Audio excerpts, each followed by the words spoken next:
পর্যন্ত পুরাটার একটা টুরিস্ট মানে পর্যটন নগরী হিসাবে ঘোষণা করাইব। এইখানের দুই রাস্তার মধ্যখানে আমরা ডিভাইডার দিয়া বাতি টাতি দিয়া দেখছেন নি আপনার রামগঙ্গা যে একটা বিল্ডিং বানাইছি, একটা পরিত্যক্ত যাত্রী ছাউনি খিতা বানাইছি দেখছেন নি।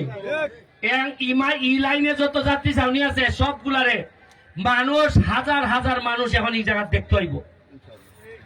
আমি রেডি করতেছি রেমাকালাঙ্গারে, রেডি করতেছি সাতচুরিরে, হাজার হাজার মানুষ আইব, এখানে কোটি কোটি টাকা ইনভেস্ট হইব। আমি চেষ্টা করতেছি একটা 5 স্টার হোটেল বইতাম মাধবপুর বা সোনারঘাট কোন এক জায়গা।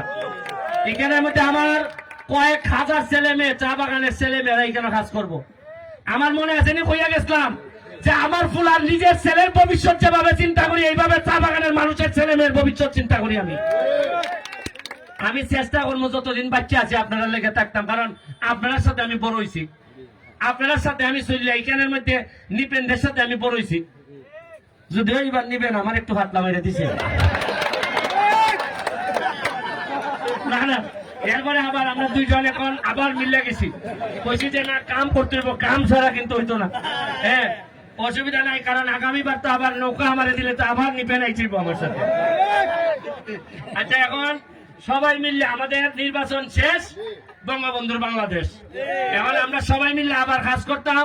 রুমন করাজি, আমাদের নিপেন, সুমন, ভাস্কর যারা আছে সবাই লইয়া হিসাব নিতে না, কয় টাকা আইসে আমার তো